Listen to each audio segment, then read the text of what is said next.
ਰੋਂਦੀ ਪਈ ਸੀ ਰਾਤ ਨੂੰ? ਕਿਸ ਵਾਸਤੇ ਰੋਈ ਸੀ ਉਹ? ਐਸਾ ਤਰ੍ਹਾਂ ਸੀ ਮੰਮਾ ਨੇ ਉਹਦੇ ਮਾਰਿਆ ਸੀ। ਉਹਦੀ ਮੰਮਾ ਨੇ ਮਾਰਿਆ ਸੀ ਉਹਨੂੰ? ਹਾਂਜੀ ਸੁਣ ਰਿਹਾ ਐਸ ਨਹੀਂ ਤੂੰ? ਕਹਿ ਰਹੀ ਉਹਦੀ ਮੰਮਾ ਨੇ ਉਹਨੂੰ ਮਾਰਿਆ ਸੀ। ਤੇ ਉਹਦੀ ਮੰਮਾ ਨੇ ਤੈਨੂੰ ਵੀ ਮਾਰਿਆ ਸੀ? ਨਹੀਂ ਮਾਰਿਆ ਕਿਉਂ ਸੀ? ਕੀ ਵਜ੍ਹਾ ਸੀ? ਇੱਧਰ ਮੂੰਹ ਕਰਕੇ ਸਾਰੀ ਗੱਲ ਮੈਨੂੰ ਦੱਸ ਦੇ, ਮੈਨੂੰ ਤਾਂ ਪਤਾ ਹੀ ਨਹੀਂ ਹੈ ਕਿਸੇ ਗੱਲ ਦਾ। ਮੈਂ ਤਾਂ ਸਮਝਿਆ ਸੀ ਕਿ ਮਾਇਰਾ ਬਦਤਮੀਜ਼ੀ ਕਰਦੀ ਹੈ ਸਿਰਫ। ਤੂੰ ਕੀਤੀ ਸੀ ਬਦਤਮੀਜ਼ੀ ਕੋਈ? ਨਹੀਂ ਕਿੰਨੇ ਕੀਤੀ ਸੀ? ਮਾਨੂੰ ਸੁਣ ਲੈ ਇਸਨੇ ਕੀ ਕਹਿੰਦੀ ਪਈ ਹੈ ਮਾਇਰਾ। ਮੇਰਾ ਮਨ ਸਮਝ ਹੀ ਨਹੀਂ ਆ ਰਹੀ ਤੇਰੀ ਗੱਲ ਦੀ। ਜ਼ਰਾ ਇੱਧਰ ਮੂੰਹ ਕਰਕੇ ਦੱਸਾਂਗੀ ਤਾਂ ਮੈਨੂੰ ਸਾਰੀ ਗੱਲ ਦਾ ਪਤਾ ਲੱਗਣਾ ਵਾ। ਚੀਨੀ ਵੀ ਪਾ ਦਿੰਦੇ ਆ। ਮਾਇਰਾ ਨੇ ਕੀ ਕੀਤਾ ਸੀ ਮਹਨੂਰ ਨੇ? ਖੁਰੇ ਮੰਮਾ ਨੇ ਤੰਗ ਕੀਤਾ ਸੀ। ਓਏ ਹੋਏ ਅੱਲਾ, ਮੰਮਾ ਨੂੰ ਤੰਗ ਕਰਤਾ ਸੀ ਇਹਨੇ ਮਹਨੂਰ ਨੇ? ਖੁਰੇ ਓ ਐਸਨੀ ਨੇ ਉਲਟੀ ਕਰ ਦਿੱਤੀ ਆ। ਗੰਦਾ ਬੱਚਾ। ਤੇ ਹੁਣ ਤੁਸੀਂ ਵੀ ਕਰਨ ਲੱਗੇ? ਪਿੱਛੇ ਹੋ ਜਾ, ਪਿੱਛੇ ਹੋ ਜਾ।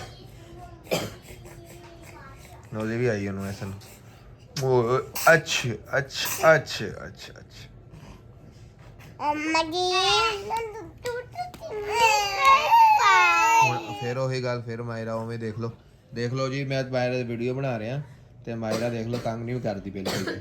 ਆ ਬਹੁਤ ਅੱਛੀ ਬੱਚੀ ਹੈ। ਮੰਮਾ ਨੂੰ ਪਿਆਰ ਨਾਲ ਕਹਿੰਦੀ ਮੰਮਾ ਜੀ ਕਿਹੜੀ ਚੀਜ਼ ਚਾਹੀਦੀ? ਦੋ ਦਿਨ ਬਿਸਕਟ। ਦੋ ਦਿਨਾਂ ਬਿਸਕਟ ਚਾਹੀਦੇ। ਦਿਓ ਜੀ ਮਾਇਰਾ ਨੂੰ ਦੋ ਦਿਨਾਂ ਬਿਸਕਟ। ਮੈਂ ਸੁਪਰ ਬਿਸਕਟ ਖਾਣਾ।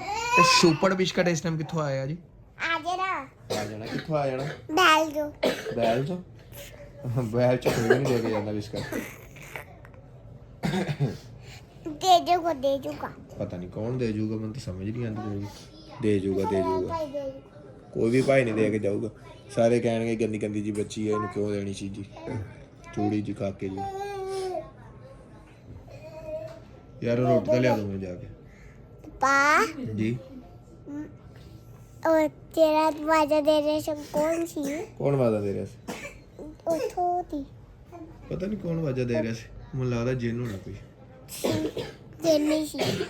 ਜਿੰਨ ਸੀ? ਹਾਂ ਮਾਇਰਾ ਜਿੰਨ ਤਾਂ ਨਹੀਂ ਸੀ ਕਿਤੇ? ਨਹੀਂ ਮਮਾ ਜੀ ਕਿੰਨੀ ਪਾ ਦੋ ਨਾ। ਚੀਨੀ ਪਾ ਦੇ ਯਾਰ ਇਹਨੂੰ। ਖੁਦ ਲਿਆ ਦੇ, ਇਹਦੇ ਹੱਥ 'ਚ ਦੇ ਦਿਆ ਕਰ, ਖੁਦ ਪਾ ਲਵੇ।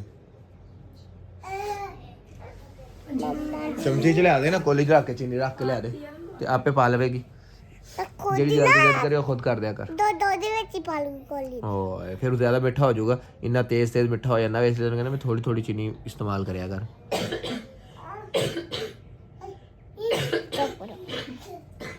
ਦੇ ਦੋ ਚੀਨੀ ਪਾ ਕੇ ਲਾ ਦੋ।